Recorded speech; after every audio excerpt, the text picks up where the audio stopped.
kifo cha Imam Khomeini alayhi salam radhiallahu anhu, tunapenda kuwakaribisha katika kikao hichi cha leo ambacho kina anwani inayosema kwamba Imam Khomeini na mwamko makini wa Kiislamu na athari zake kwa Afrika. Tutakuwa na wazungumzaji mbalimbali ambao watazungumza kwa siku hii ya leo, na mzungumzaji wetu wa kwanza atakuwa ni Dr. Murtazawi Nayan. Napenda kuchukua fursa hii kumkaribisha aanze kutoa mada yake insha Allah. Oghe Murtazawi, you're welcome. Very good. Assalamu alaikum wa rahmatullah. Wa alaikum assalam wa rahmatullah. أعوذ بالله من الشيطان الرجيم بسم الله الرحمن الرحيم رب اشرح لي صدري ويسر لي أمري واحلل عقدة من لساني يفقه قولي. First and foremost, I want to express and extend my condolences on the 34th demise anniversary of Imam Khomeini, the founder and the establisher of Islamic revolution. And secondly, I wanted to extend my thanks to Iranian Cultural Center, specifically Dr. Pirani, for providing this webinar and for preparing this webinar and giving us this ground to come here and sit together and discuss about the Imam Khomeini and his movements, the effects of his movements on Africa. So inshallah, I'm going to, just because of the time, we are supposed to present what I have already prepared in 16 minutes. And first I want to give an introduction, and then inshallah I will touch the main part of my presentation. You know, in the Quran, Surah Saba, verse 46, Allah subhanahu wa ta'ala says, قُلْ إِنَّمَا أَعِذُكُمْ بِوَاحِدَةٍ أَن تَقُومُوا لِلَّهِ مَثْنَى وَفُرَادًا. So Allah subhanahu wa ta'ala in this surah is actually admiring or encouraging people towards any kind of steps for the sake of Allah subhanahu wa ta'ala. Mathna wa furada, individually or in group with other people. So if we want to talk about evolution and revolution, it cannot happen only by a single person, because we are talking about a society. And in society, if somebody wants to actually bring and start any kind of movement, any kind of let's say evolution or revolution, he needs to bring all people in the same page. Otherwise that one would not come to any success.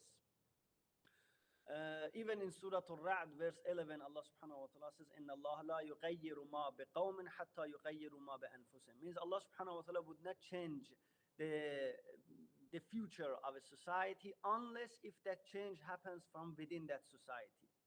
So what was the role of Imam Khomeini in this, let's say, in this change, in this revolution, in this evolution, in this movement towards the perfection? You know, I believe myself that nobody can bring any kind of revolution unless if himself was a wayfarer, if himself was the one who had experienced all those, you know, obstacles and all those ways of reaching to that revolution. So I believe that this revolution has to start from within the person himself or herself. So it's not possible for a person to start a revolution for a society while himself is stuck in some of the fundamentals. So that's why in the, you know, the title of my speech was Imam Khomeini, a wayfarer. Imam Khomeini was a wayfarer. He was the student of Ayatollah Qazi. He was the student of Ayatollah Shah Abadi. So he has passed, he has made some revolution first and foremost within himself. And then he went forward in order to bring that revolution to the society and introduce it to the society. You know, revolution is not a type of, is not like a studying or not a teaching. A teacher can come to a class, teaches, I don't know, mathematics, teaches physics, chemistry, But it doesn't mean that that teacher has already finished all those, things. He has some knowledge. That's why he can present that knowledge to other people. But does he was a practical guy or not? I doubt. In many cases, the teachers are coming and teaching, or even maybe a doctor, maybe prescribe something for the patients, but himself is not abide by that prescription. Maybe he says that you are not supposed to smoke, but maybe himself is somebody who is smoking, who uses cigarettes. So he is not a wayfarer. That doctor or that teacher is not a wayfarer. Is the one who is just prescribing and giving, prescription to other people to follow. But himself is not abide, is not committed by his own things. But if somebody wants to bring revolution, has to start from himself, has to reach to some certain level, then he will be able to bring that change in the society. So, to make this story short, it was just my introduction to say that Imam Khomeini was a wayfarer, and if he was successful in bringing revolution and evolution, he has started from within himself, and then he has expanded, and then he has transferred this one to other people. But just regarding the evolution and revolution, one point has to be taken into account.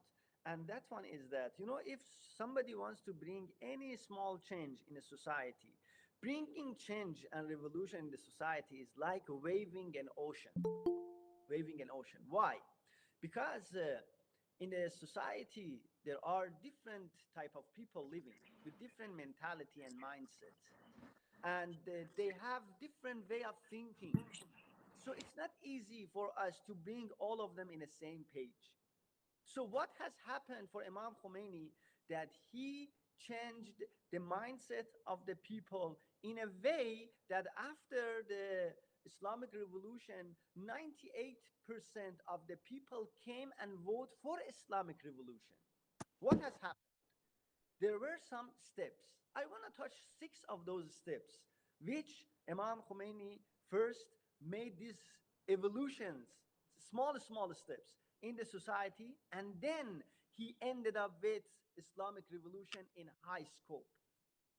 One of those evolutions or revolutions was in the submission mentality of the people. Before Islamic revolution happens, the people used to don't consider themselves. They used to submit their own wills, submit themselves to the people who were not a religious people, who had not any kind of religiosity, or let's say any kind of concern about religion, about hereafter, about other things. So Imam Khomeini came and he made this revolution in the submission mentality. He says, okay, if you want to submit yourself to somebody, why that person is supposed to be X or Y, X or Y or somebody else? No, that's somebody who you are supposed to submit yourself to is Allah subhanahu wa ta'ala. And he is the one, Allah subhanahu wa ta'ala is the one who is bringing any kind of happiness and well-being to your society if you submit yourself to Allah subhanahu wa ta'ala. So in submission mentality of the people, Imam Khomeini made a change. He said, no, you are not supposed to submit yourself or surrender yourself to the will of this person or that person. Even nowadays, if I am submitting myself, or if I'm surrendering myself to this faqih, to this marja, to the supreme leader, not because of himself, because of his personality, rather because he is the representative. He is one of the representatives of Imam of our time. Because Imam of our time is the representative of Allah subhanahu wa ta'ala on the earth. So finally, directly or indirectly, we are submitting ourselves to Allah subhanahu wa ta'ala. But in the previous, in the regime, a regime before Islamic revolution, before this our current, alhamdulillah, government, the people used to submit themselves to the individuals who had no concern about religion. So it was the first thing, submission mentality, changing the submission mentality. The second change which Imam Khomeini brought was the way of knowing self and society. Self-knowledge. Man arafa nafsah faqad arafa rabbah. So, okay, if somebody wants to change, first has to start from himself. First, you have to know yourself if you want to دكتور know Allah subhanahu wa ta'ala properly. So, دكتور Imam Khomeini tried to bring this knowledge, self دكتور يكم knowledge. Are volunteer you سباس getting me? كمان. Yes. Imam Khomeini has tried to bring this self knowledge into the people, but a divinely self knowledge. And also knowing the society, knowledge about the society. What is society? Society is the people who are living together to gain, for example, some kind of pleasure in this world. No, according to Imam Khomeini and according to all those wayfarers who has passed this way, the society is a place that people are trying to be their best in order to reach Allah subhanahu wa ta'ala, in order to implement the commands of Allah subhanahu wa ta'ala within the society in a big scope, in a whole scope.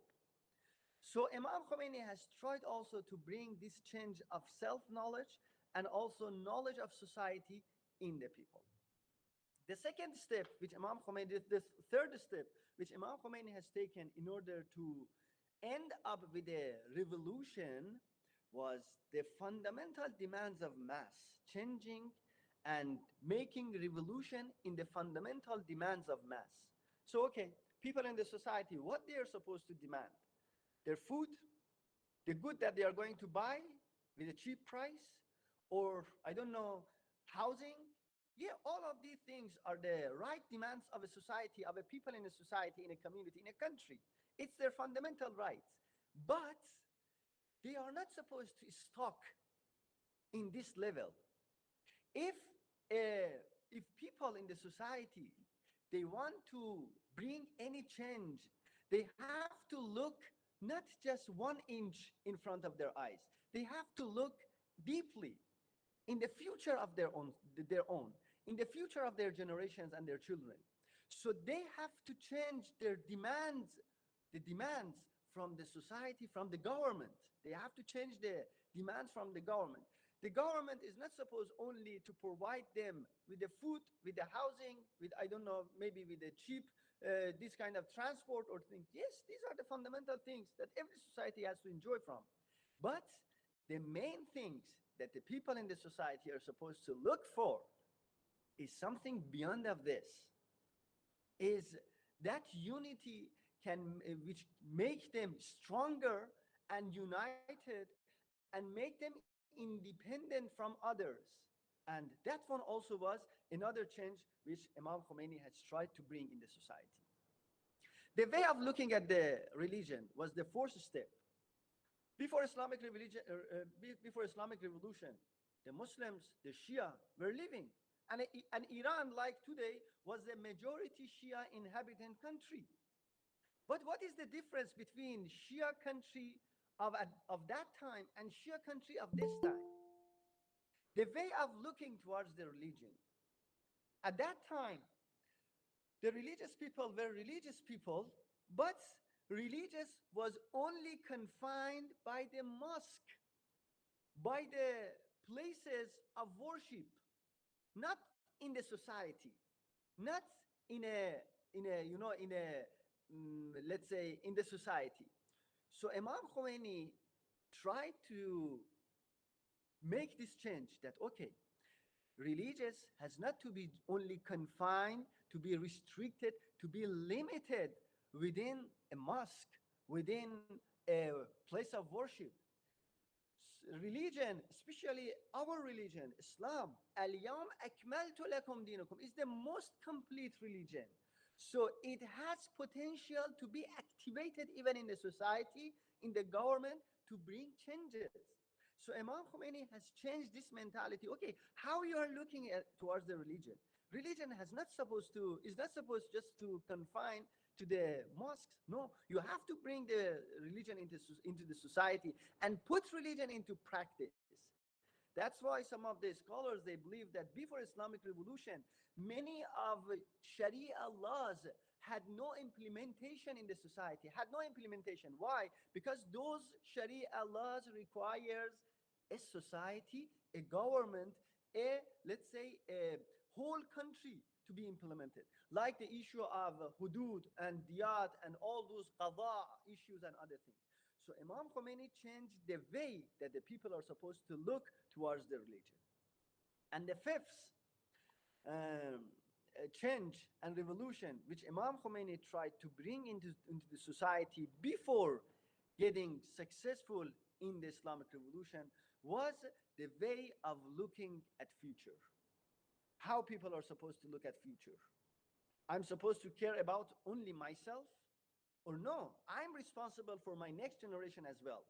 So if I'm responsible for the next generation, how can I make sure and ensure that my next generation will live peacefully with the comfort and will reach to the perfection which it is required from them?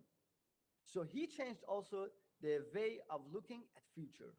And the last point, which here, Samahani, there are two other points, which I'm here also wanted to mention, was the way of looking at youth. Imam Khomeini, before Islamic revolution, the youth were supposed to spend their time either in the bars, in the casinos, in these kind of things, in the cinemas. But Imam Khomeini says, okay, you may enjoy your life, but you have also a bigger responsibility. You have to hold some of the, essential and vital positions in the government. That's why Imam Khomeini, if you look at the some of the organizations in Iran, Imam Khomeini, from the first day, he has appointed some of the youth on the as a chief of that organization. Of course, he tried to use the experience of the elders, but the youth, giving them some responsibility and using their, energetic mind and also those, innovations that they can bring in the society, into the society, Imam Khomeini took advantage from it. And he has actualized the potential of the youth in the society, which had no background, which had no history in our communities. And the last one, which is the most important one, the way of approaching world powers. So nowadays, not only at that time, even nowadays, many of the countries, when it comes to the world powers, they are silent. They cannot do anything. They keep quiet, even though if their rights have been violated, even though if their rights have been diminished, have been ignored, they are keeping silent. Why? Because there is somebody on the other side which calls himself the owner of the world power. So Imam Khomeini says, no, if you are relying on Allah subhanahu wa ta'ala, make sure that there is no world power. You can emulate even those world powers, which it is the confession of their own world powers, chief people. They confess that Imam Khomeini's revolution humiliated us and belittled us. And nowadays, you can see that even many countries in this world, alhamdulillah, nowadays, they have started some movements that, okay, he's calling himself the world power, but why I have to submit myself? You have seen some of these, instances in the previous, issue, pandemic, the issue of the corona. Some of the world, president of the countries, they said, no, we are not going to submit ourselves, or we are not going to surrender our will to the World Health Organization, WHO. Why? Because we don't believe. The president of Tanzania, John Magufuli, late John Magufuli, Dr. Magufuli, he says, no, I'm not going to submit myself to these things. And what has happened? Nothing has happened. And you can see that the rate of the death tolls or casualties during the pandemic in Tanzania was one of the lowest, casualties in the whole world. So this kind of things was something which has been started by Imam Khomeini. And he taught other people, the world presidents, the presidents of the different countries, that you can speak out. You are supposed to defend your right. You are supposed to shout on the world power for your right. And you're not supposed just to keep quiet and ignore your own rights. So these were some of the main points which I have just extracted from one of the speeches of our supreme leader, Ayatollah al-Uzma Khamenei, which he has tried to elaborate and shed lights on these changes and evolutions which Imam Khomeini tried to bring in the society. So these evolutions, hand by hand, all together, made this Islamic revolution to take place, to happen. And if any nation, any country wants to bring any kind of change to the society, has to go through these ways. This is the way which has been experienced and had some kind of good fruits and good ends. So uh, actually, I'm going just to end my presentation here as we are going out of time. And again, I want to appreciate, I want to thanks all of you for hearing me, and I'm at your service. Thank you so much.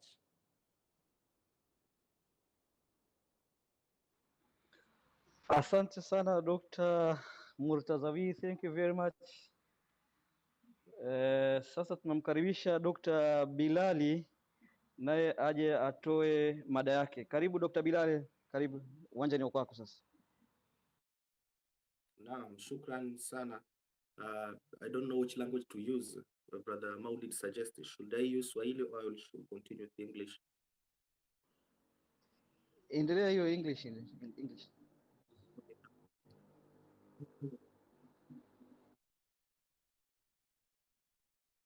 Okay. First, I would like to thank all who arranged this. Sauti, Dr. Sauti. Okay. First, I would like to thank all who prepared this forum to discuss about the 34th anniversary of the demise of the Imam Khomeini. I just go direct to the point. As the previous speaker just said, my topic will be on the global Imam Khomeini transformation. I will focus on the angle on which Imam made transformation throughout the world. And one of the aspects on which Imam made transformation is the okay, thank you. I will start with the first point on which Imam made a global change or a global transformation throughout the world. And the first point on which Imam made a global transformation is the introduction of the Islamic political system. And through Islamic political system, I would like to address this point through take the reference from the leader of the Islamic Revolution, Nigeria, Sheikh Zakzaki, on which he once said that every time in the world there must be global system on which rule the world. When we go back from the history, in the era of the Prophet Muhammad sallallahu alaihi wasallam, there were two camps, or there were two ideologies on which were dominated the world. There was the Persian ideology in the east, and there was also the Roman in the west. But when the Prophet came, he came and smashing all of these two ideologies, all of these camp. The eastern camp, on which was presented by the Persian, and the western, on which was presented by the Roman. But when the Prophet came, he smashed all of this world side and introduced Islam. And more after 2,000 years later, when Imam Khomeini came, the same Imam Khomeini also faced two problems on which there was two systems or two ideology on which dominated the world. There was the capitalist ideology in the Eastern world, on which it was presented by the Eastern Western country like US and its allies. Also, there are some Eastern side or Eastern camp on which it is presented by the socialism country, the country which follow the ideology of socialism. But when Imam Khomeini came, he smashed all of these two camps and introduced another Islamic system on which it is an Islamic political system, or it's called the guardianship of the jurists, or wilayatul faqih. So when Imam came, he said, our system, we will not rely on either east or west, because we see before Imam came, all of the world, all of the other countries of the world, especially the third world country, most likely in Africa, they were choosing whether to follow the two systems, whether they have to follow the Eastern ideology, on which is presented by the socialism country, or they have to follow the Western ideology, on which is presented by the capitalist country. But when Imam came, he changed all of this equation. He said, my Islam politic, my way of politics will not rely on either of the two, will not rely on Eastern or Western. Our system is only Islamic. And soon after he established the Islamic revolution, he was faced by the leaders, top leader of the socialism community in USSR, on which he convinced Imam Khomeini, that now, after you establish the revolution, we advise you that your country, your Islamic country, should rely on our side, should rely on Eastern world ideology, the socialism ideology. But from the famous word of the Imam Khomeini, he said that not to East, not to West, only Islamic Republic. So this is among the major angle in which Imam Khomeini came to make a transformation. And the difference between the current Islamic political system in Iran with other political ideology, Western and Eastern, is that people used to believe that when you are a politician, when you rely on politics, you have to have a lot of lie, you have to any kind of mischief in the world. But when Imam Khomeini came, he said, no, our politics, on which is Islamic politics, is not confined with lies and other mischief around the world. So this is among the major point or the major angle on which Imam Khomeini made a global transformation. Another part of which Imam Khomeini made a global transformation is the people outlook toward the religion. As the previous speakers just said, we used to believe that when you are a religious leader, you only need to focus on the four angle of the mosque. All your activities, all of your job has to focus on the angle of the mosque or on the angle of Husseiniya. Because before Imam Khomeini started his movement of the introducing the Islamic revolution, we have a lot of scholars, a lot of ulama, but they only focus on the issue concerned about the mosque, about prayer, about fast, about Hajj.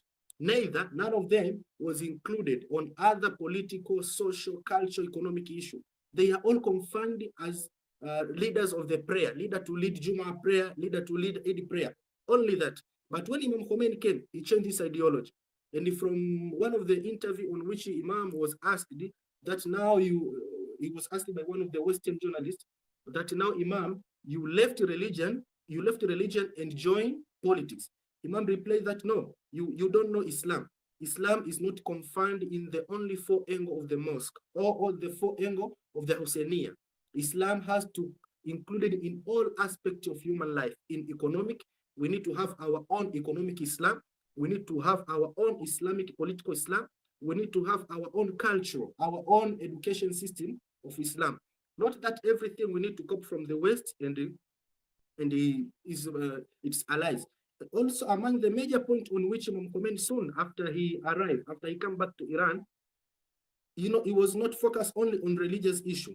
From his famous word, he said that soon after he came to Iran, Imam came with two points, or I can say he established the global movement, on which one of the global movement on which Imam he established soon after he arrived in Iran, it's established of the ideology or introduced the day on which he called them as International Quds Day.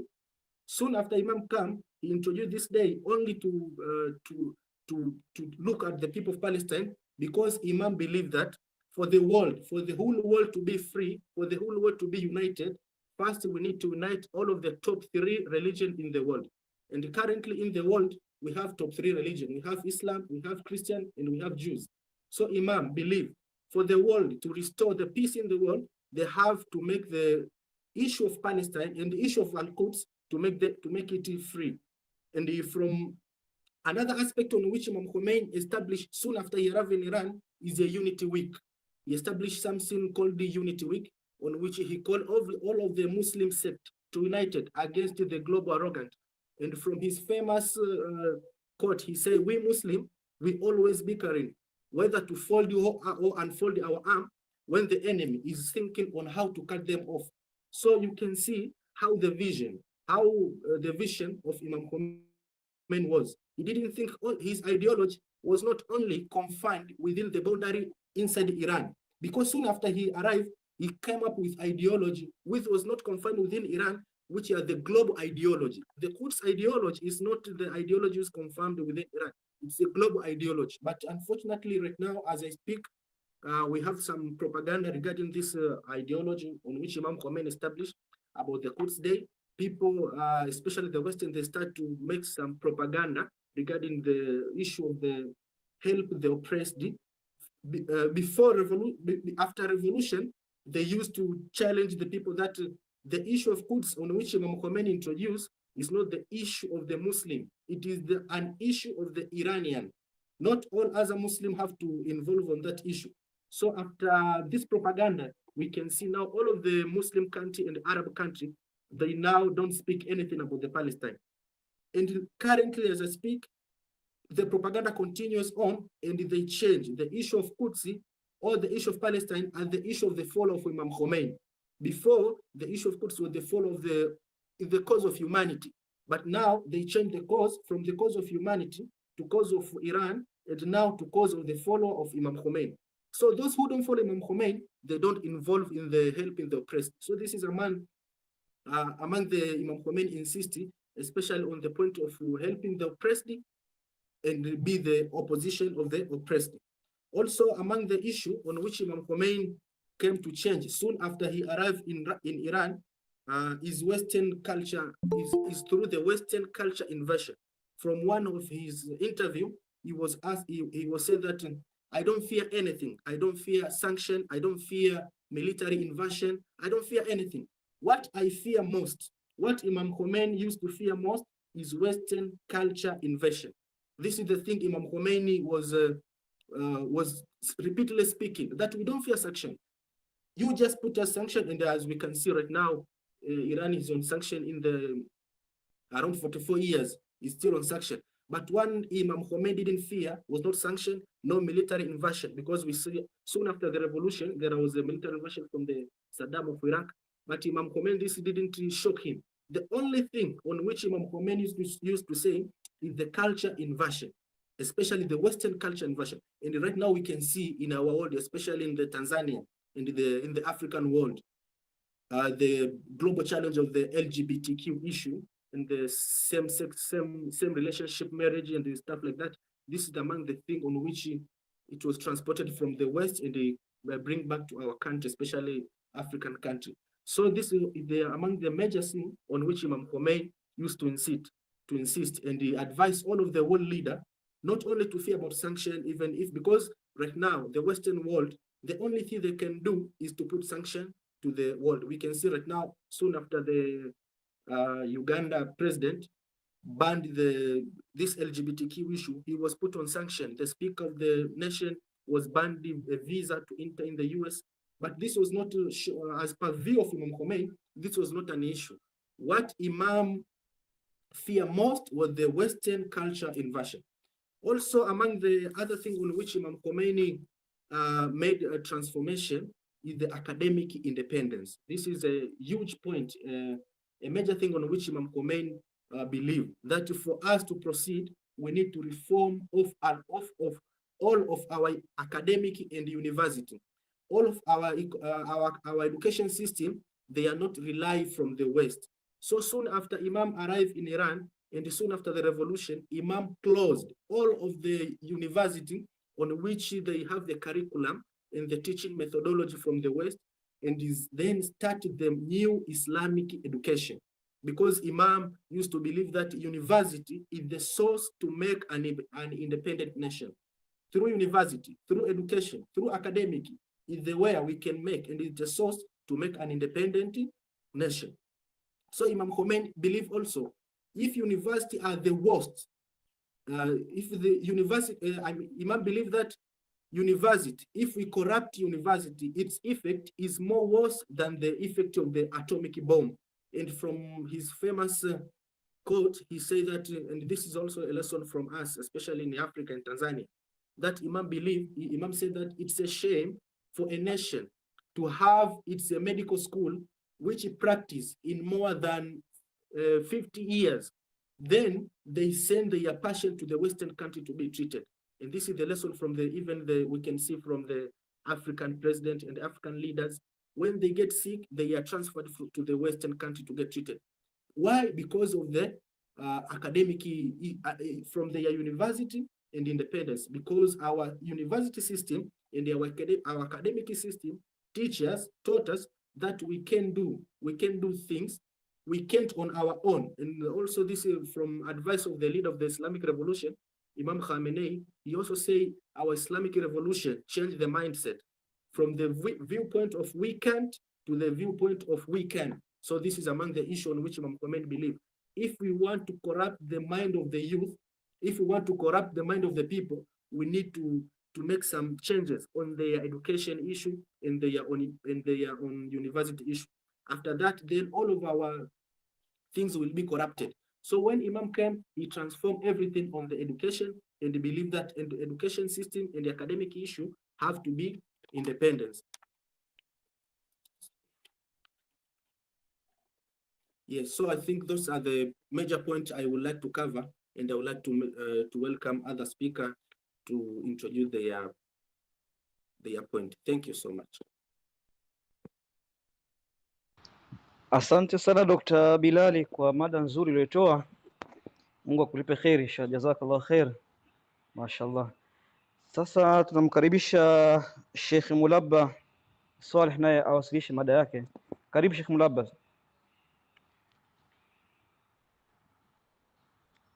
Sheikh Mulabba.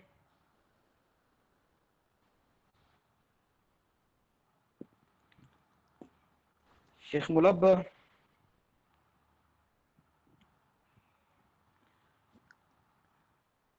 Sheikh Qasim uko hadhir? أعوذ بالله من الشيطان الرجيم. بسم الله الرحمن الرحيم. الحمد لله رب العالمين والصلاة والسلام على خير الأنام سيدنا محمد وآله الأطهار. أما بعد، السلام عليكم ورحمة الله وبركاته.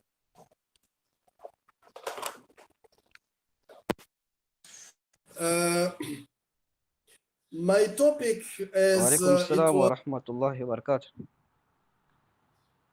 my topic is on Imam Khomeini, the reviver or the Bakir, the one who unearthed the divine politics.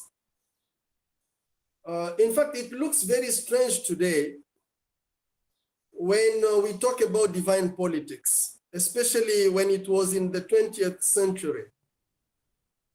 In fact, we live in the world where a Kabbalistic group of satanic-minded people have been struggling to estrange religion and secularize every stratum of human life. So living in the world engulfed in materialism, sailing in the ocean of secularism, it becomes quite impossible to imagine a society led by divine politics, or in other words, Allahcracy. But in the natural perspective, the one who created is the only one who is suitable to guide mankind toward the path of perfection.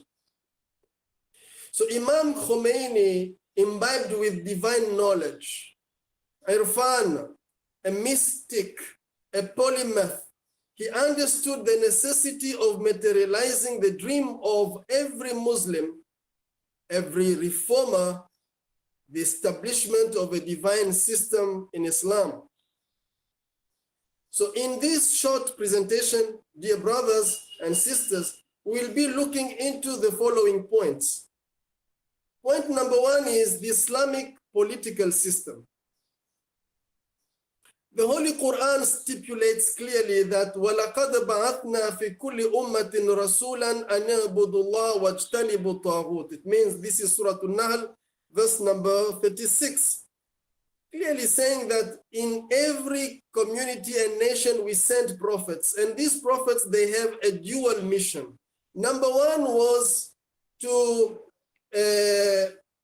worship only Allah, and number two, to refute the Taghut.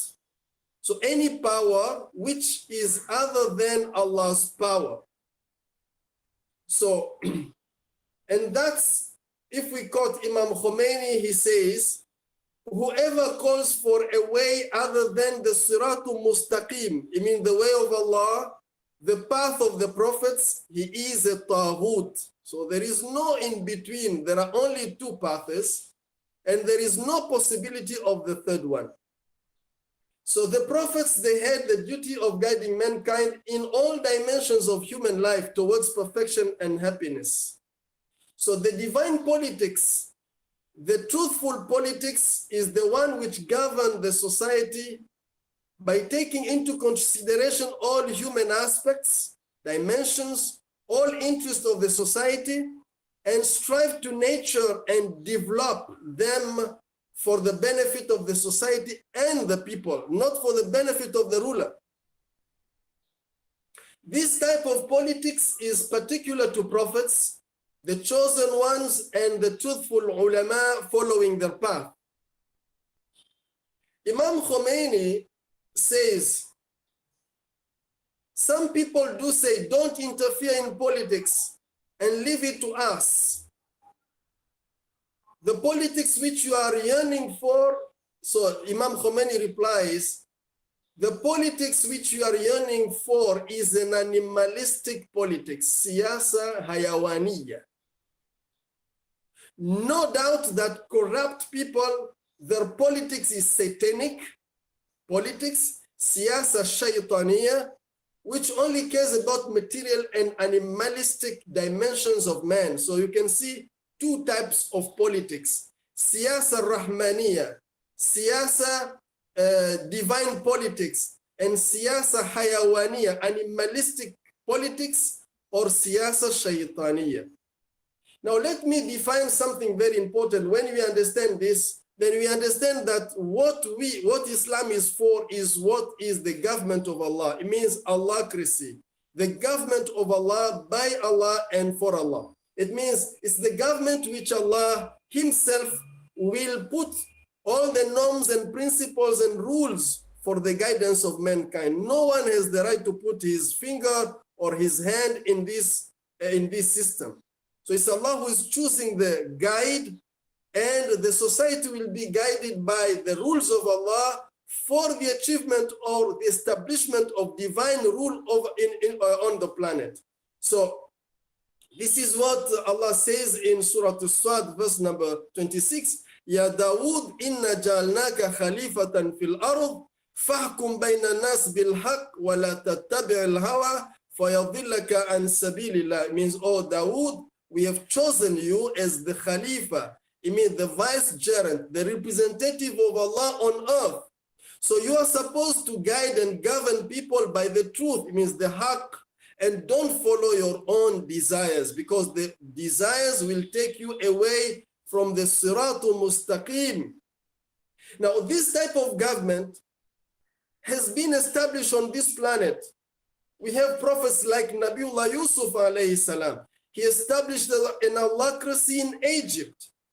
We have Nabiullah Dawood alayhi salam himself. He established a divine kingdom in Palestine. We have his son, Prophet Sulaiman himself. He established an Allahcracy in the same place in Palestine. So we have all the prophets of Allah who came to call mankind towards Allahcracy, establishment of a divine government on earth and not otherwise. So we see Jesus, for instance, alayhi salam, Nabiullah Isa alayhi salam, when he is asked about the greatest commandment in the law, he will stipulate clearly, he said, love the Lord your God with all your heart and with all your soul and with all your mind. Mean that is the fundamental principle of existence on this planet. Tawheed. And next, mean the second commandment, love your neighbor as yourself. So there is no place in the government of Allah where any person is allowed to become a lord, a master of another person. No, we are equal. We are supposed to live in a government, and all of us, we are servants of one God, and that is our only master. So this is more political than anything else. This is Allahcracy. This is, in fact, is Matthew 22, verse number 34. So the Holy Prophet sallallahu alaihi wasallam came and established an Allahcracy in Medina. So when we look, the Prophet's policies on internal and external affairs indicate that one of his tasks was a political activity. So in Prophet's time, political and spiritual leaderships were not separate, but later on, political and spiritual leadership become separated from each other. Now, Imam Khomeini, when we look at Imam Khomeini, he's following the same trend, the same path. And that's what he will not at all differentiate between political science and religion. It's one reality which he propounds now, his theory of wilayatul faqih. So here he says, a man whom I don't want to reveal his name once came to me and said, politics is nothing but telling lies and playing tricks. Hence, it's better for you to leave it to us. And then in response, Imam Khomeini said, I say that I have never been involved in such a politics, means politics of liars, but we are involved in politics which is divine. So we see the views of Imam Khomeini as far as politics is concerned. He says, materialists used to reduce all the teachings of religion into materialistic notions. Even miracles and hidden matters are interpreted by them in terms of material notions. But Imam Khomeini sees the reality of Islam beyond all of these matters. So after refuting such approaches, he says, the politics that I'm talking about is the politics of our country. It's a perfect form of politics that the prophets of Islam and our leaders in Islam practiced. They came to guide people and lead them towards their real interest. Politics is meant to guide people and take into account all interests of the society and man. This is the politics of the prophets, which others are unable to implement. Now, point number 2, after understanding the divine politics and what was the vision of Imam Khomeini as far as politics is concerned, what happened after the demise of the Holy Prophet? That's what we understand, that after the demise of the Holy Prophet, we see that Islam takes another course. As far as politics is concerned, and of course the Islamic society, after 30 years of Khilafatul Rashida, which of course was trying to follow the guided, means the Quran and the Sunnah, Muawiyah comes and establishes what we call, in fact, the principles of Jahiliyyah in Islamic society. So it was the establishment of a monarchy system in Islam.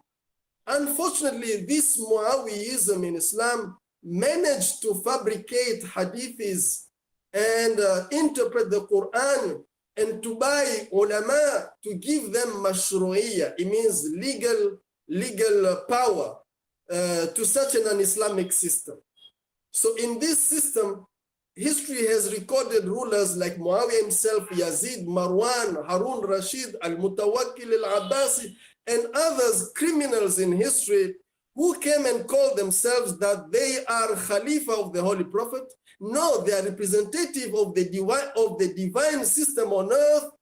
They are Amirul Mu'mineen, they are the guides of the believers and so forth. And this is a real, we can say it's a real insult to Allah subhanahu wa ta'ala and to Islam. When you have a devilish minded person becoming a Khalifa of the Holy Prophet, exploiting the people, destroying all the tenets and rules of Islam. This is terrible in history of Islam. Anyway, this system has been there for about 14 centuries. And today we can see it with the democracies and which we call, in fact, democracies and the monarchies in the Gulf and in the Muslim world today. Where is the Allahcracy? Today, the Muslim Ummah is subjugated, is dominated by devilish power in the world.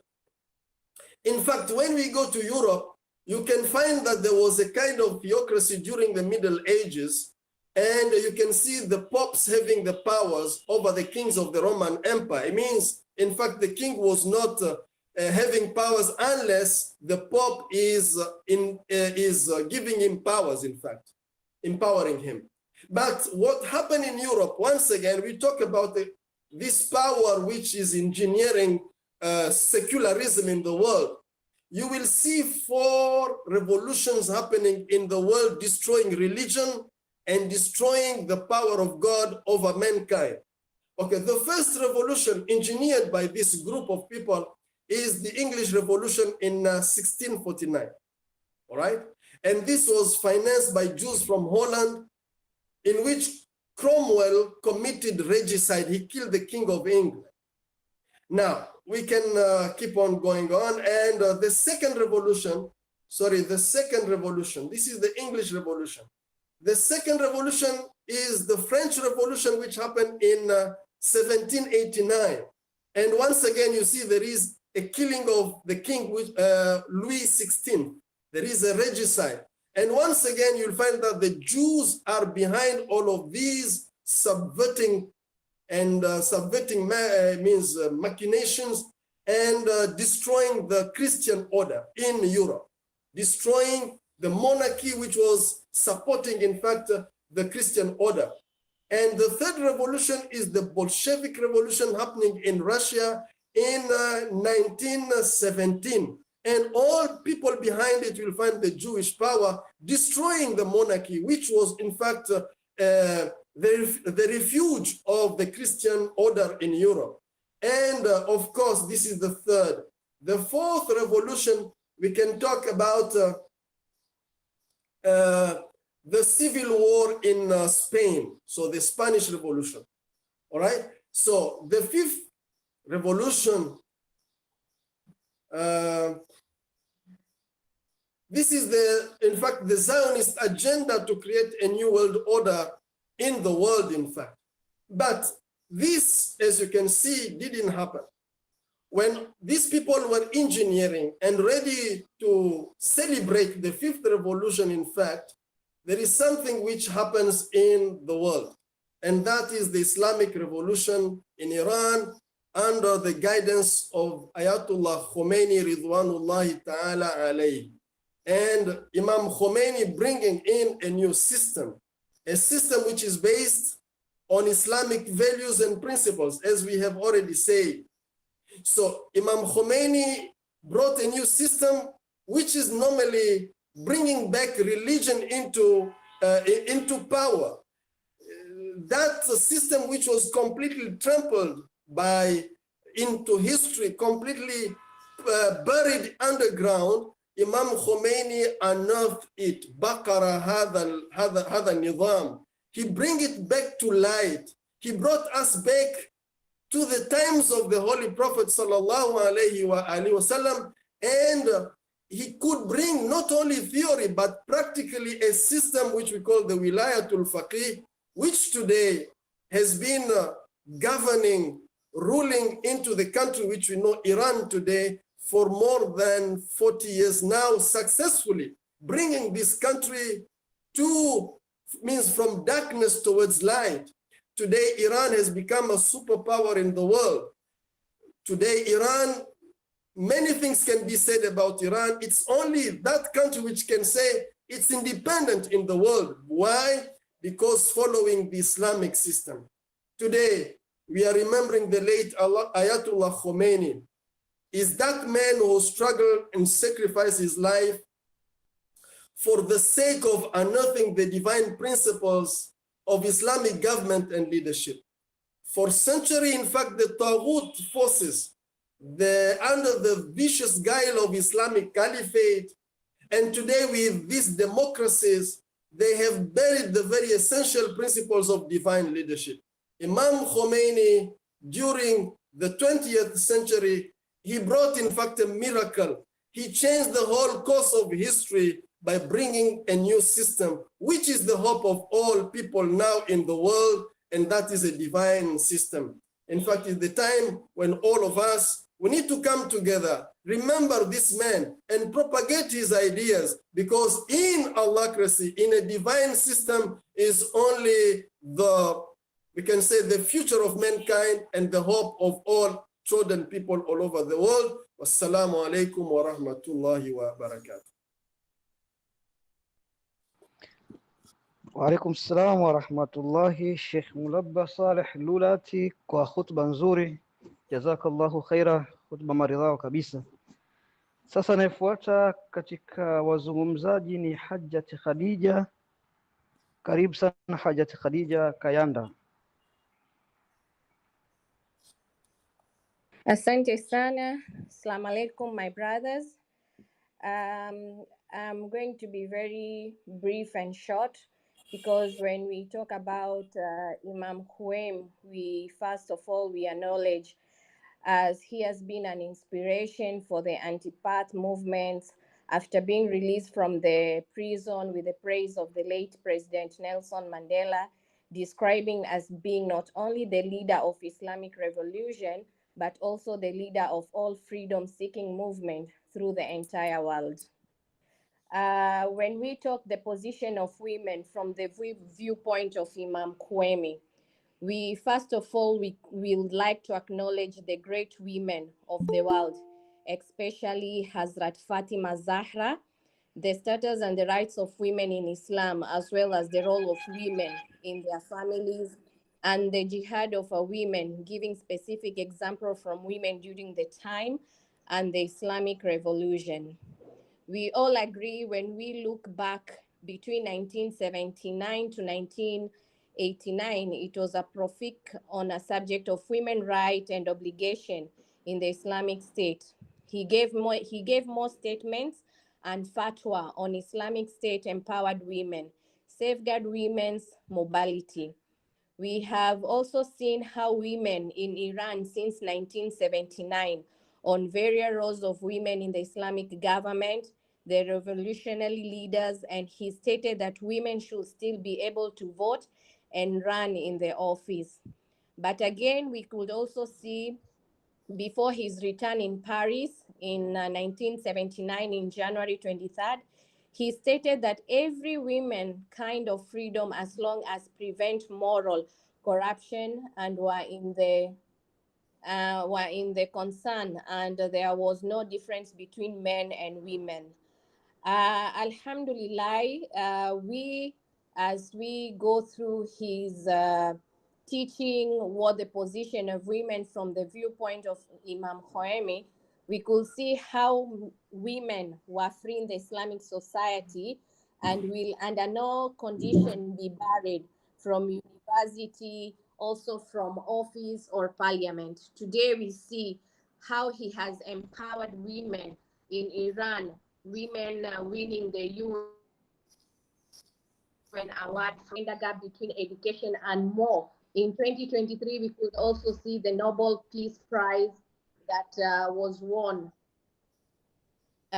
through his teachings and what we could learn. When we talk about the profiles of women in politicians' activism, when we reflect between 1980 to 2020 and also how human rights have worked, we see he did a lot of women empowerment parliament, as we could see the number fluctuated between. And he also, Imam, stuck on the advice to guide on hijab. We all agree that in today's world and also in the Arab countries, as much as we are practicing to wear the hijab and to practice the color, clothes should be dark, not a bright color. We could still see his empowerment and his advice in Iran has still stuck on the culture, and it has developed long whereby we admire the Iran women the way they put on their hijab properly. Hijab is not a fashion, and as we see in this today's society. And also he emphasized a lot, he believed in the role of a mother to be the determining and gave a lot of importance of the upbringing of the children. Today we see women, they don't have that culture. Women are not practicing that culture. And from his teaching, he gave a lot of example through the Quran, through the Hadith. And that is something that now we could see. It's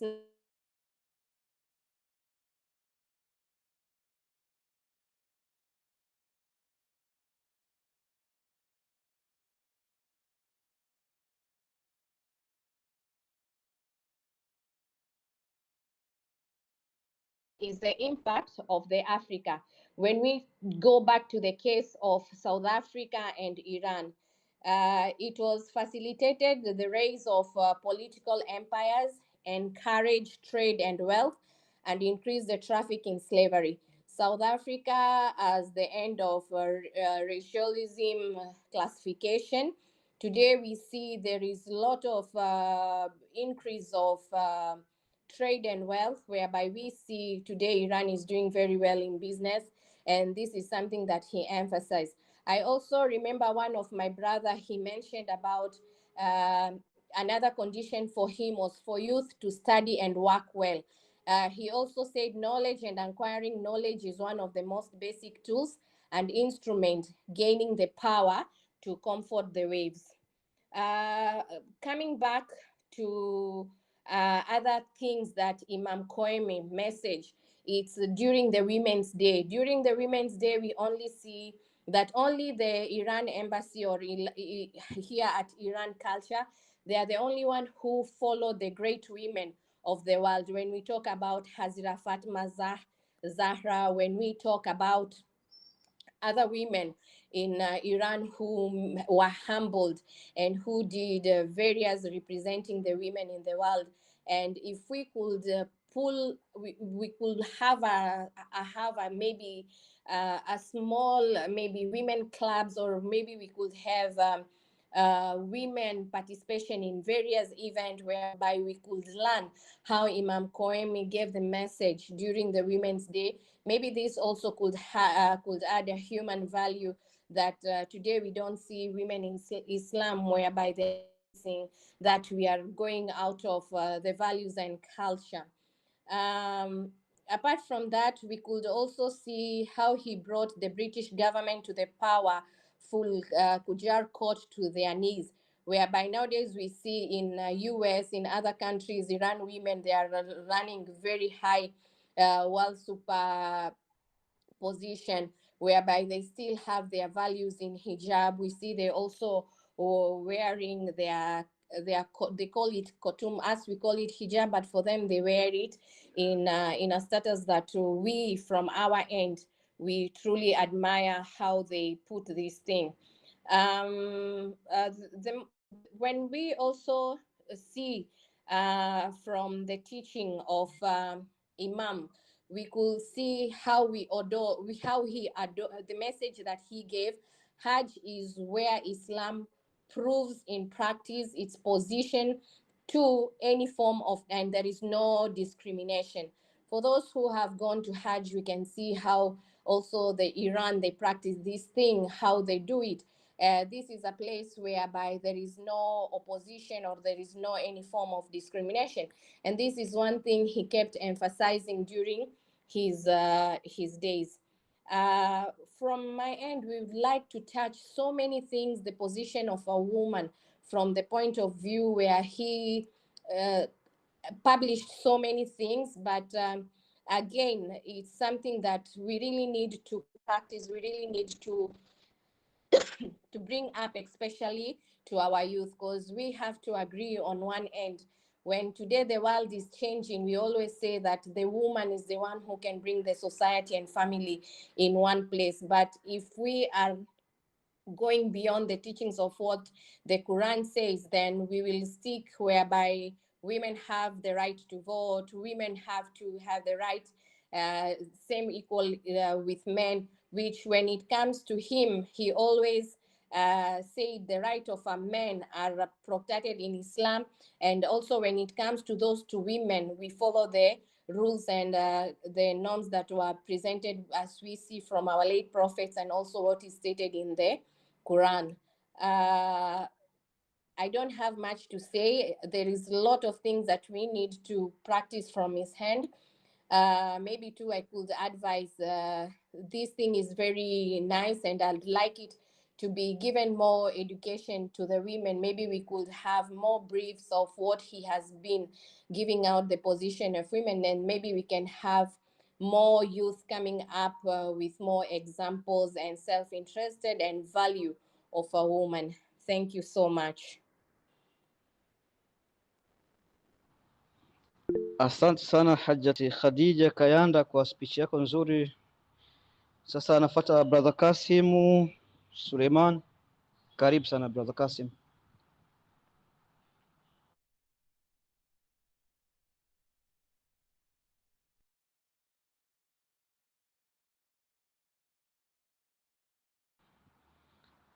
Brother Kasim, washa mic, hatukusikii.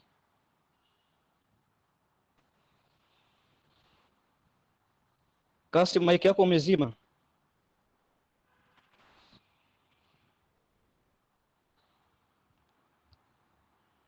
Kasim, washa mic, washa mic.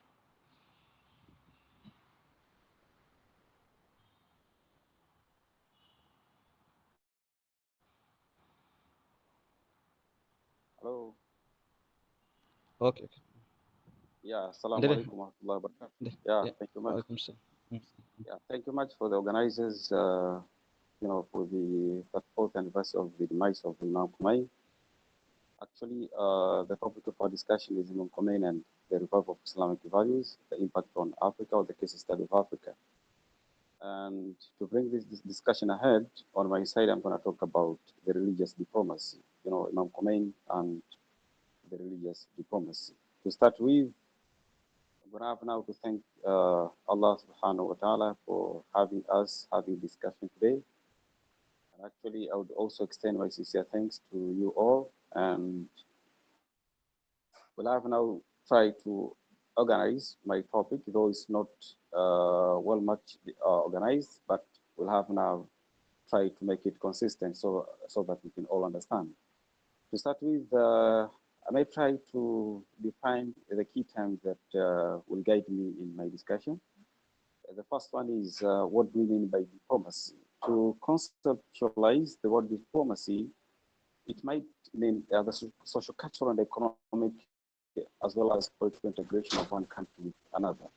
And when we talk about religious diplomacy, we can conceptualize it as the social, cultural, economic, and political integration of one country with another based on the religious values. So when it comes to Islamic religious diplomacy, that means the extension of Islamic values from one country to another, from one society to another. That means if Islam has nourished in one country, then we have to see the impacts or its impact to another country. So Imam Khomeini and religious diplomacy can also be seen under the following segments. First of all, having discussed the Islamic values and its impacts on Africa, the values that we mostly know practically, salat, zakat, fasting, as well as pilgrimage. And these, if are well practical made, they can bring us to the kindness to people and animals, to be, to exercise charity, to exercise forgiveness, to be honest, to be patient, to exercise justice, to respect each other, to respect our parents and elders, and keeping promises, as well as love to God. And values in terms of kindness to people, it doesn't mean that we have to be submissive to people. And Imam Khomeini has shown us, has showed us this, what we mean by kindness to people. He did not agree to be submissive to the leadership of his former leader before the revolution of Iran.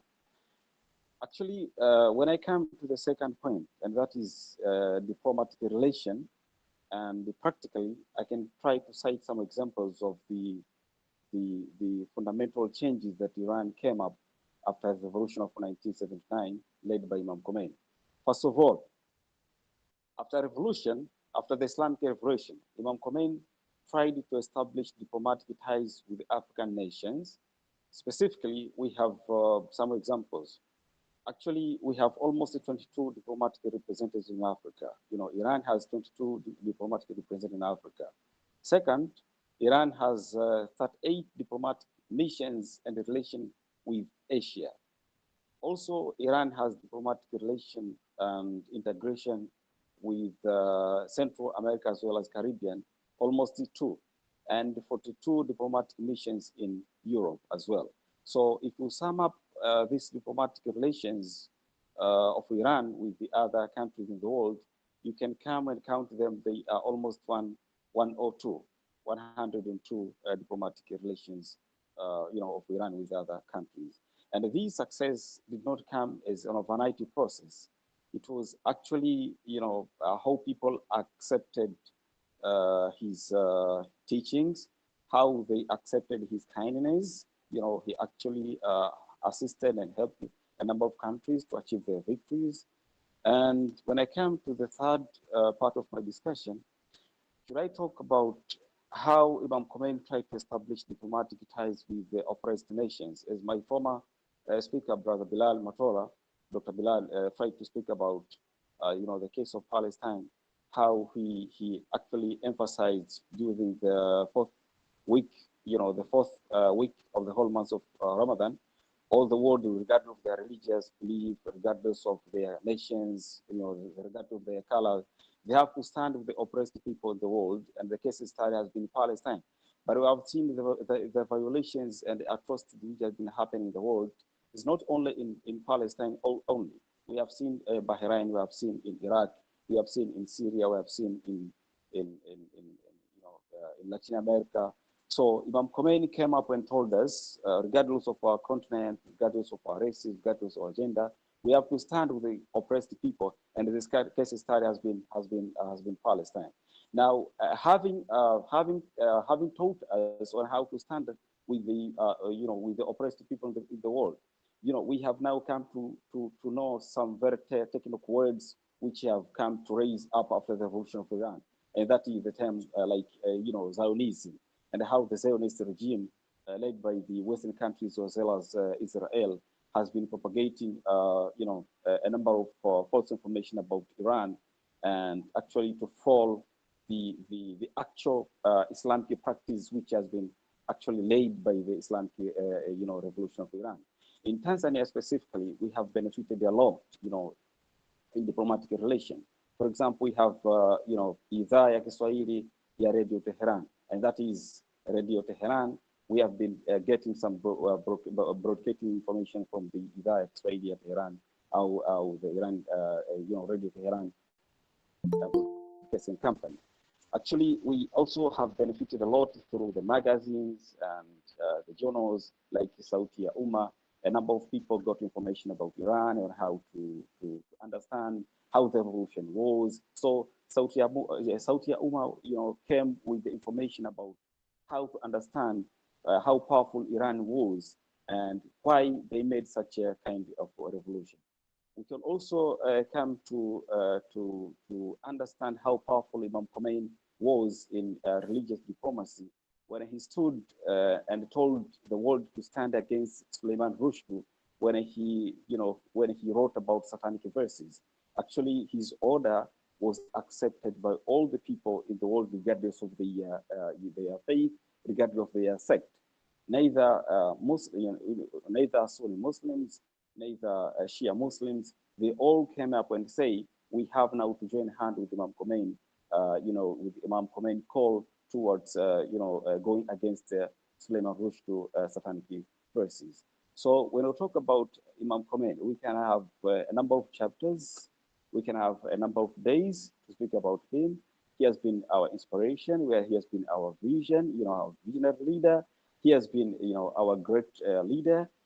He has taught us a number of importance on how to value our culture, and that is cultural anthropology, with He has also taught us on how to disagree the destructive Western culture and to accept our constructive culture, especially in Africa. So that is what I can talk about Imam Khomeini, and I can also join the world to commemorate the 34th anniversary of his demise, and we ask Allah subhanahu wa ta'ala to grant him peace and to grant us peace, and to have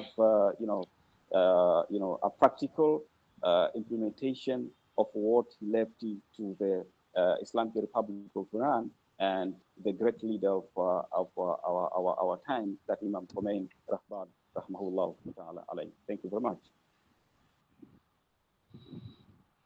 Asante sana brother Kasim Suleimani kwa mada yako nzuri, tunakushukuru sana. Hivi sasa tunashukuru amejiunga na sisi Profesa Mihanjo. Kwa hiyo hii ni fursa yako Profesa, tunaomba uwasilishe mada yako Profesa. Karibu sana Profesa.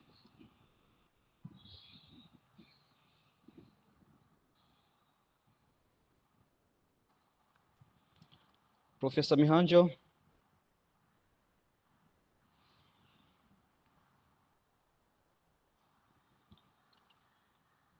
Karibu Profesa, kama unasikia.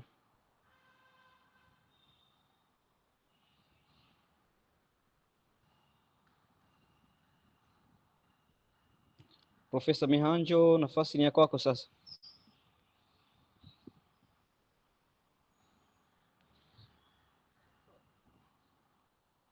Okay, sawa. Wakati profesa anajiandaa, tulikuwa tunaomba kama kuna mtu anayeacha kuongezea, Dr. Bilali, Sheikh Mulabba, brother Kasimu, Dr. Murtazawi, kama kuna kitu cha kuongezea, inshallah nafasi hii iko wazi, mnaweza kuongeza chochote.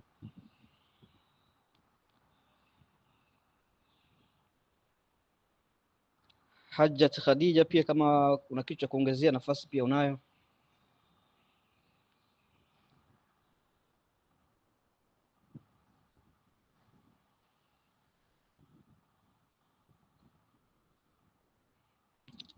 Naona profesa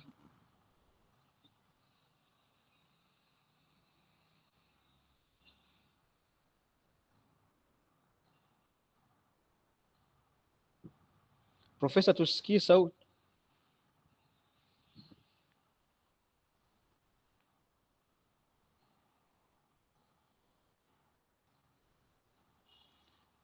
Profesa, tunaomba uwashe mic, maana hatukusikia, tusikie sauti yako.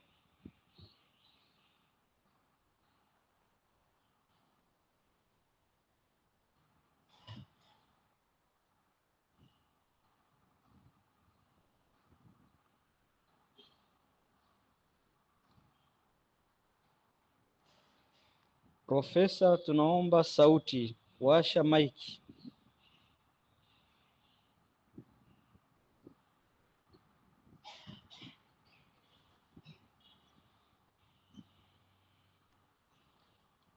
Naam, tunaomba tu wavumilivu kidogo Profesa.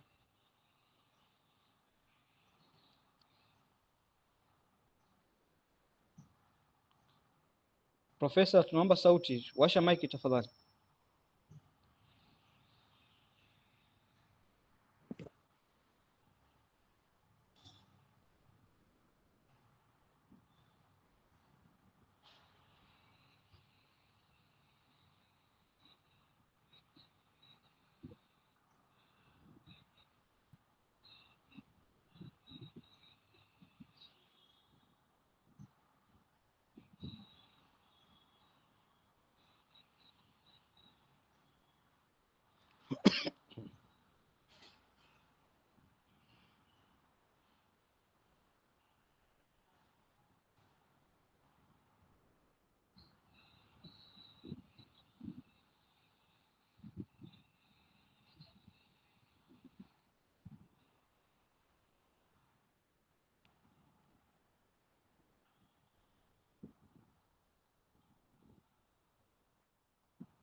Profesa, sauti hatupati kabisa.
Bwana Maulid, salamu alaikum. Umewasiliana na profesa, ana tatizo gani? Ndio tuko tunawasiliana naye, naona mambo hayajakaa vizuri. Inshallah itakaa vizuri sasa hivi. Sheikh Mulaba, kama unanyongeza unaweza ukaongezea hapo wakati tunamsubiri profesa.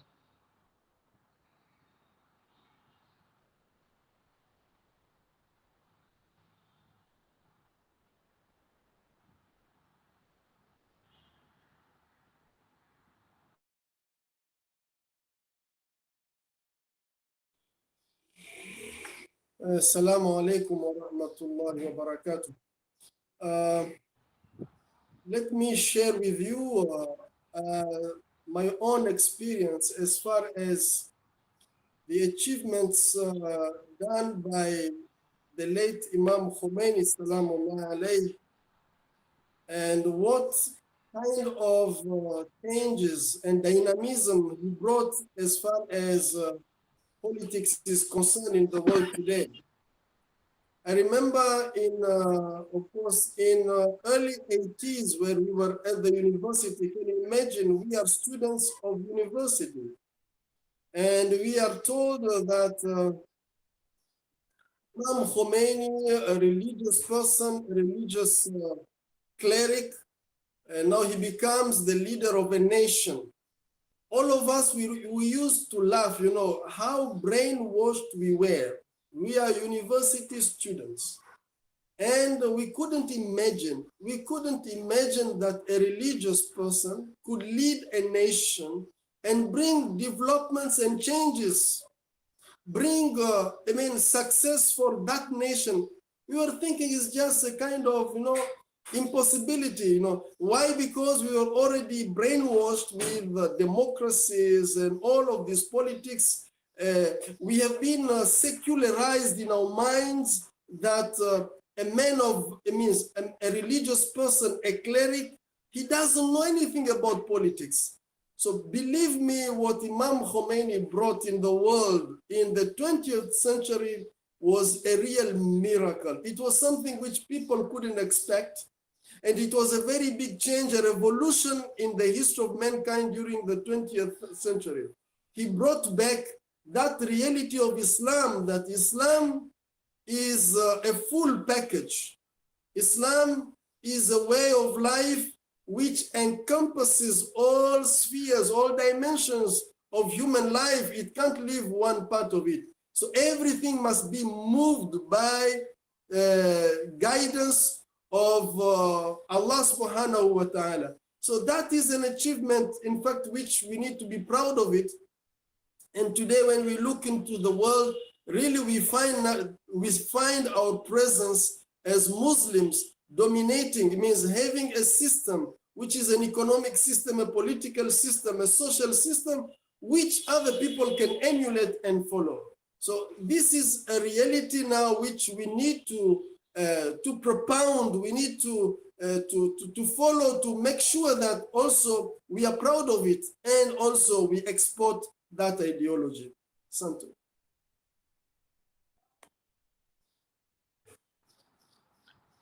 Asante sana Sheikh Mulaba kwa nyongeza hiyo.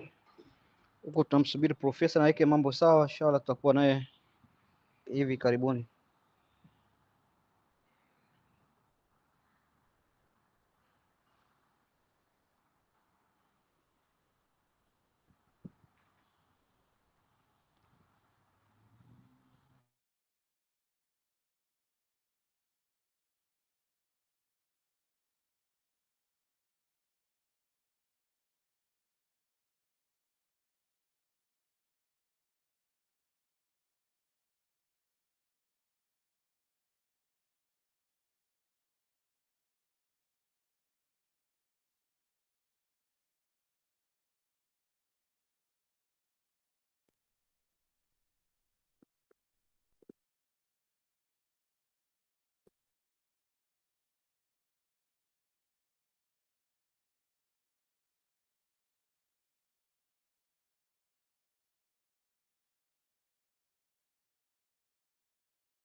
Sijui kama naweza nikaongeza kitu hapa, bado mambo hayajakaa sawa sawa. Bila shaka Dr. Sheikh Mulaba, unaweza. In his book, Tahrirul Wasila, Imam Khomeini writes like this. He said, Islam is the religion of politics with its all dimensions. It's very clear for those who have the least knowledge of political, economic, and social aspects of Islam. Thus, anybody maintaining that religion is separate from politics has no knowledge of religion and politics. In fact,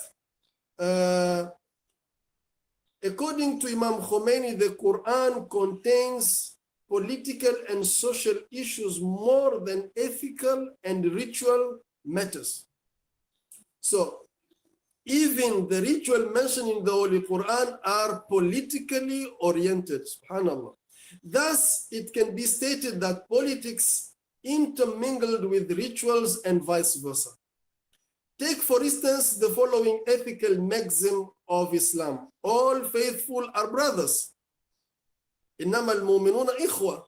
So it's a social political commandment, in fact. إنما المؤمنون إخوة means all faithful are brothers. In fact, it's a social political commandment. Means you can't dissociate this with politics and social. And such brotherhood is not limited to a country, but covers all the Muslims throughout of the world. That is, if all Muslims establish brotherhood with each other, they can easily defeat all the enemies. So it's more political. إنما المؤمنون إخوة. So rituals in Islam are identical with political issues. Example, the Friday prayers and Hajj pilgrimage. So, which are two important rituals, of course, but they are also politically significant for the Islamic society. So, on the necessity of offering prayers, for instance, Imam Khomeini says, it's for an Imam of Friday prayers to talk about the religious and worldly interest of the Muslims during his Friday prayer, and inform them of condition of Muslims in other countries and bring to their notice their interest as well. So he should talk to them about the religious and worldly requirements. After refer to economic and political issues, inform them of their relations with other countries, and elaborate on the interference of colonial powers in their countries. That is, means Friday sermons are supposed to be on that level. So you can see the political, you can say the political flavor in Islamic rulings. The political and social aspects of Hajj pilgrimage are very evident. So, of course, there are many verses of the Holy Quran showing how, and he mentions all of these things. And it says that لِيَشْهَدُوا مَنَافِعَ لَهُمْ, so that they can come and witness the advantage of them. And they mention the name of Allah. All of these are aspects. It's Hajj, it's a ritual, but it's once again political. And that's why you will see how emphasis Imam Khomeini has given to the political aspect of the Hajj. And that is something very particular to Imam Khomeini, Ridwanullahi ta'ala alayhi. Asanto.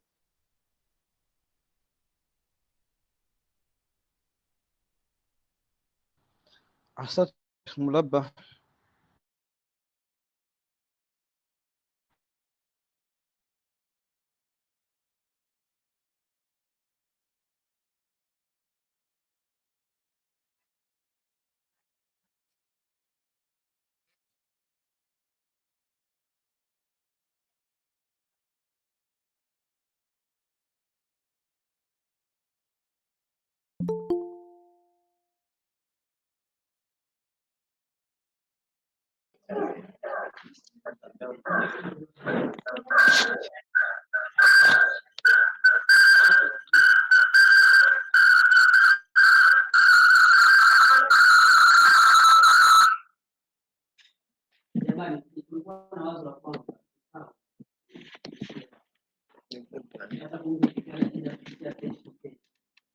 Mekei. Hello?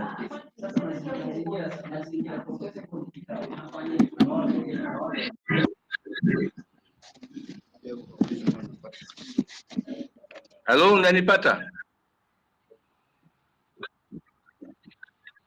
Okay, thank you. Ngoja niweke nani ile PowerPoint. Sorry for inconvenience.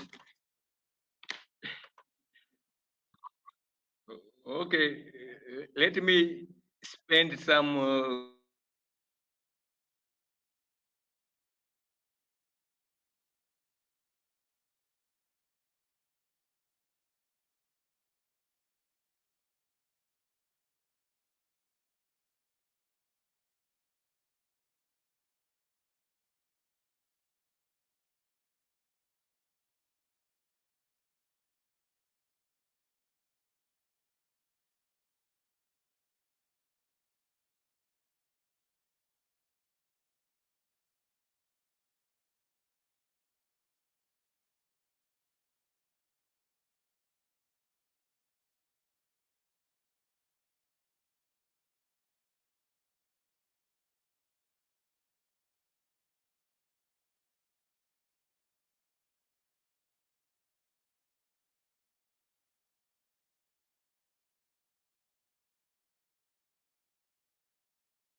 Okay, while we are waiting for the professor to join the floor, I would like also to add one point regarding Imam Khomeini.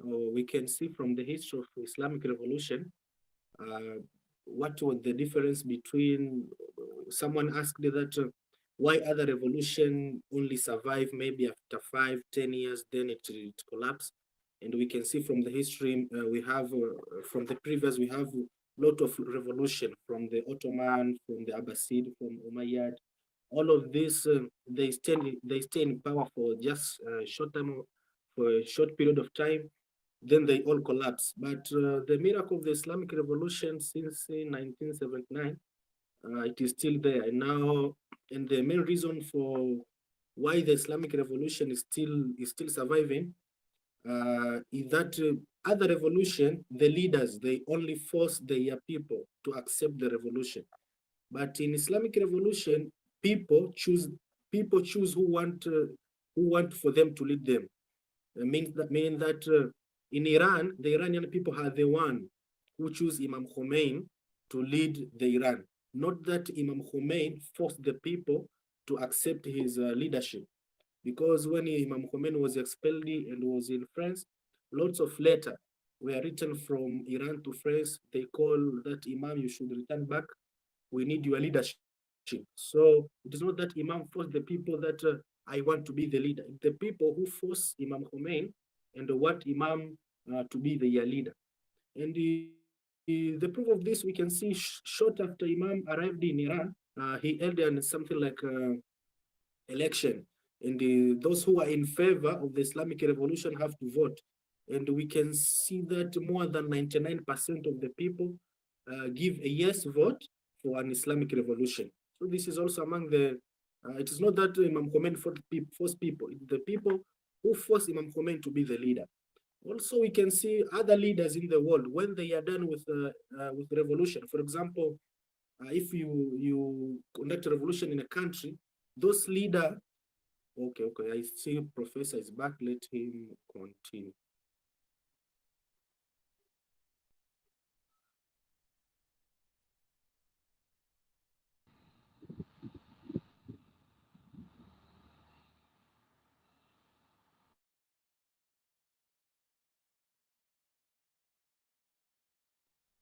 Okay, So, for example, if you conduct a revolution in a country, we see those leaders who are in front line of the revolution. They go to the White House or the State House and stay there. But among the things which was different from Imam Khomeini, when he returned back to Iran and became the supreme leader, he didn't move to live in the Shah Palace, in the kingship palace, in the Shah Palace.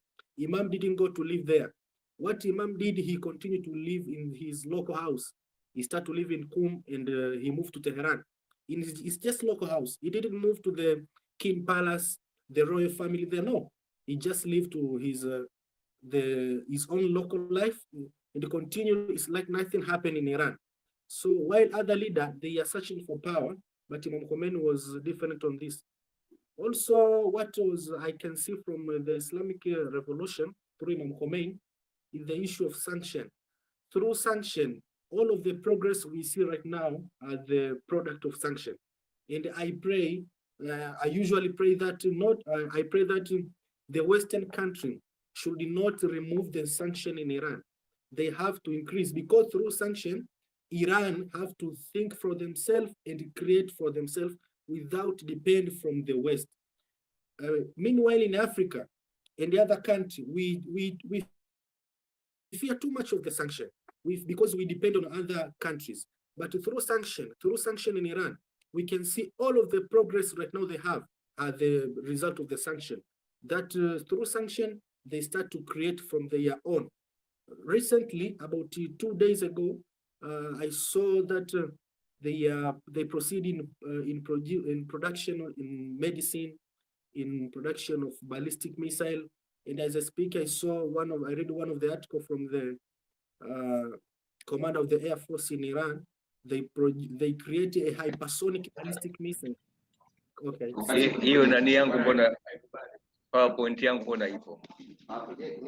Iweke hapa. Niwe naangalia. So there was a problem again of network.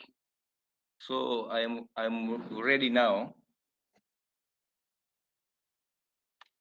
Iweke hapa. Karibu Profesa, tunakusikia, endelea. Okay, so I feel greatly honored by the Cultural Center of Iran to talk on this topic. And I am talking about the 34th anniversary of Imam Khomeini, in particular about Iranian revolution as an important strategic tool for Tanzania. And I indeed welcome our blessed Tanzania-Irani relations. It is about sister, brotherly, bloody historical relation. It is not accidental. And I would like very much that this relation continues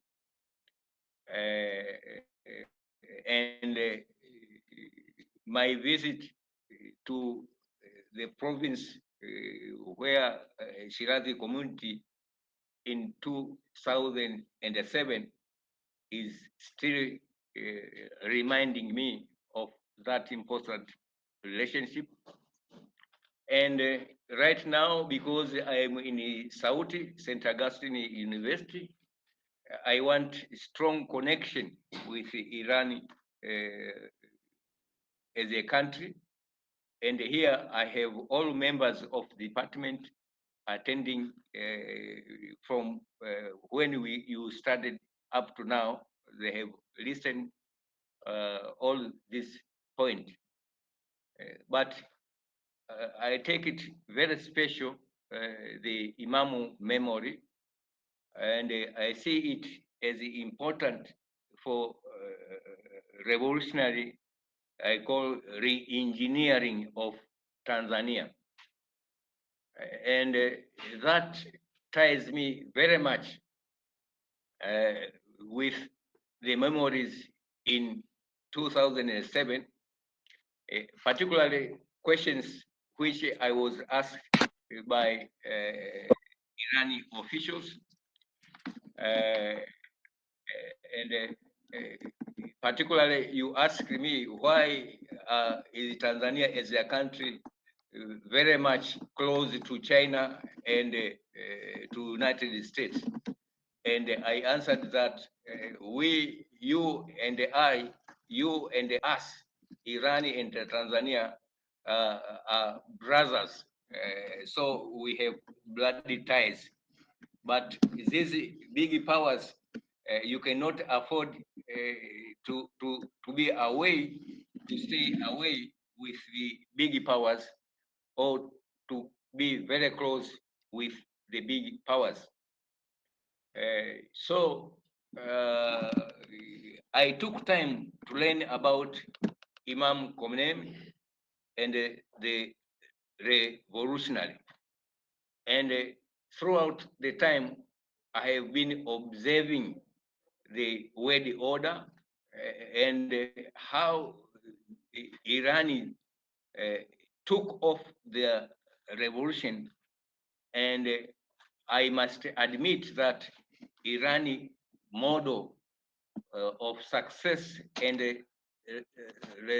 resilience is very important for Tanzania to learn. So,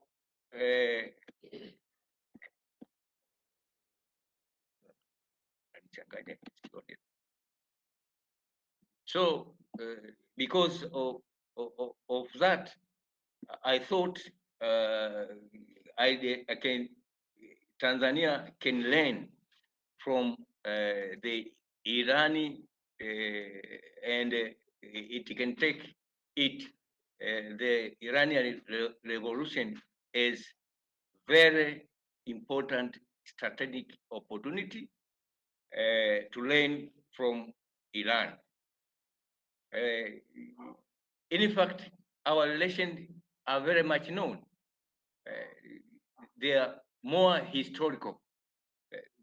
It started long time ago, and especially of the Shirazi, Persian, Baluchi,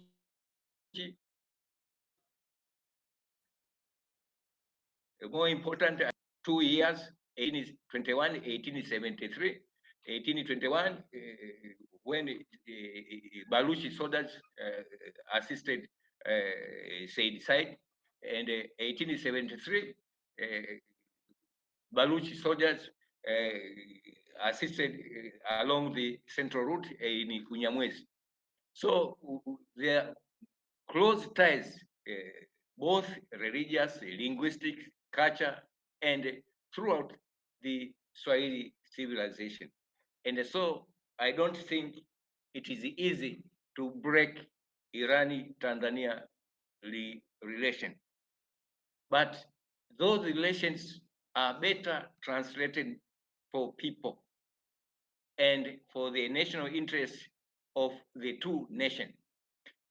And the fact Iranian revolutionary model has shown greater resilience and success in competitive world, Tanzania should learn from it and should very much avoid biases and disinformation. I will not go more on the narrative, but more important is that this relationship should connect around the people, and Tanzania, we should use it as opportunity for people-centered economic revolution and development and relationship. So I will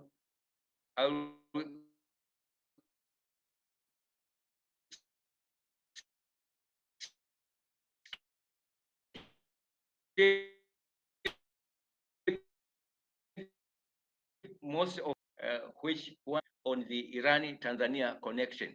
And in the contemporary period, recently, from around the years 2000, economic ties, there are many experiences, and there are also many challenges, but there are many strategic opportunities which Iran and Tanzania they can use for strategic positioning, as well as economic growth and tourism. More important, Tanzania can learn in terms of science, defense, technology. In particular, more discussion are now Iranian drone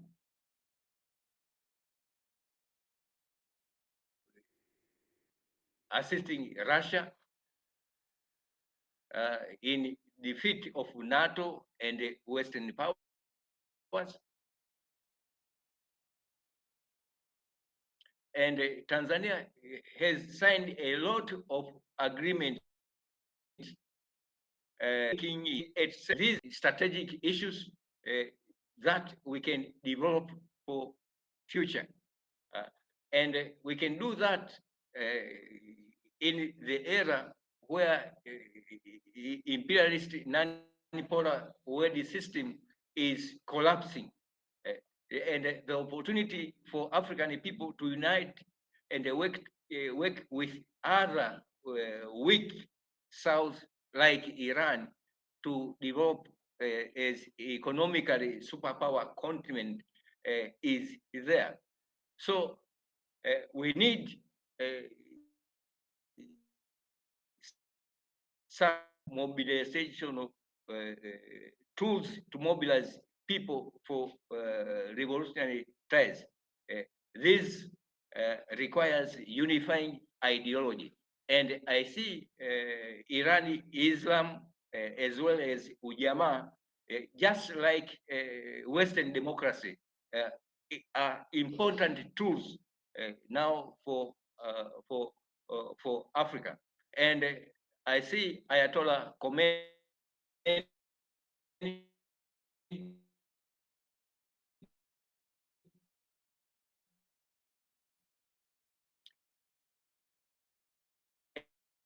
and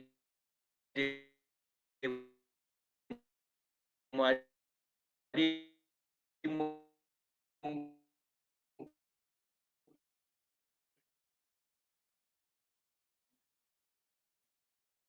Nyerere as on our revolutionary spirit for the two countries. So as a way forward, we need to reinvent new type of relations between Tanzania and Iran as an opportunity and make it very vibrant for the new generation.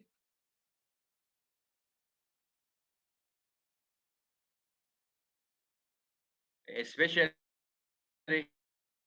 for economic between Iranian and Tanzanian youth to see that they can be able to develop ourselves as a superpower, Africa as a superpower. So they should work on, learn from Imam Khomeini revolutionary memories, and that is the best way of honoring Imam legacy. It is not too late, but it is rather timely. So my advice is to take charge of this historical opportunity where the Western powers are declining. So we should put among the youth as a strategic tool against any moves on counter revolutionary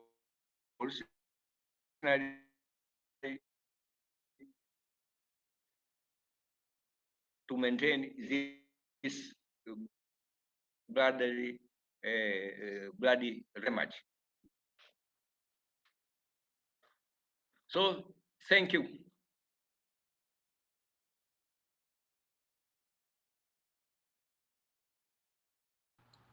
Asante sana Profesa Behanjo kwa hotuba yako nzuri sana, na tunapenda kuchukua nafasi hii kumalizia, lakini kabla tujamalizia, kuna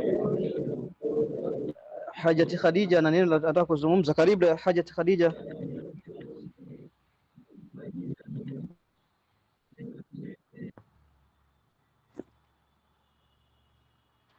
Asante sana na niwashukuru presenters wote.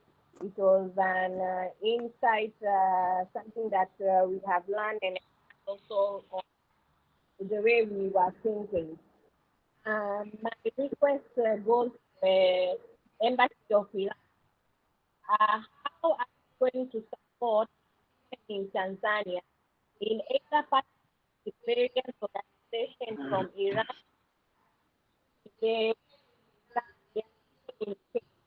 Women in Iran have a chance of freedom, not only in how they are performing in UK, in US, and other countries.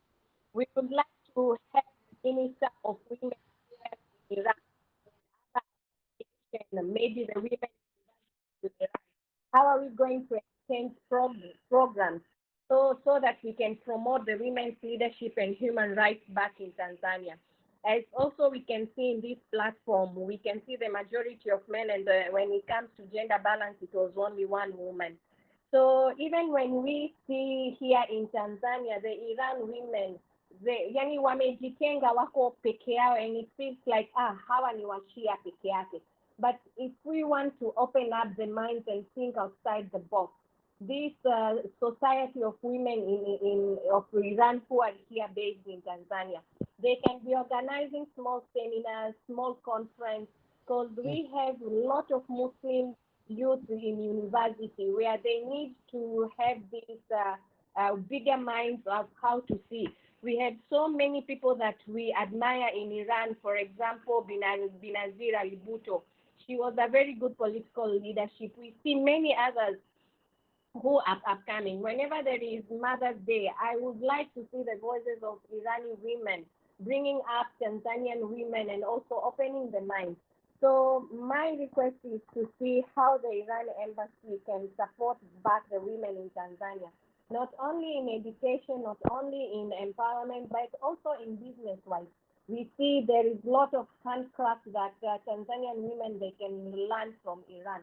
Can we have a partnership? Can we have a program exchange whereby we can go to Iran to learn what they do, and also they can come here in Tanzania. We can host a big summit and 2 days workshop, conference, seminars, so that we can learn and also we can expand what Imam Khomeini left as advice to the women, rather than just having small gathering like this, but it doesn't reach to the bigger society of women in Tanzania.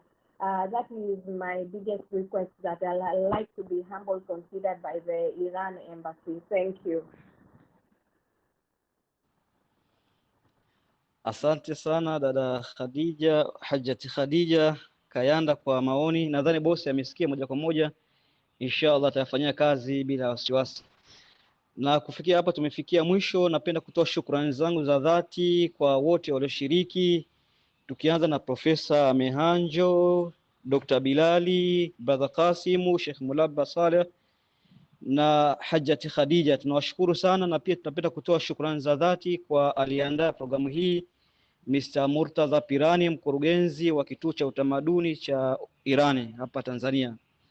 Kwa wote mlioshiriki tunawashukuru sana sana sana, na wote ambao mmeshiriki kwa njia moja au nyingine kwa kutazama kupitia YouTube live, tunawashukuru sana sana sana, na tunawatakia kila laheri katika maadhimisho haya ya miaka 34 ya Imam Khomeini, Mwenyezi Mungu amrehemu. Na pia tunawaomba wote mumuombee dua, kwa sababu mambo aliyofanya kwa Irani na kwa dunia ni mazuri sana sana sana. Kufikia hapa tunasema asanteni na kwaherini.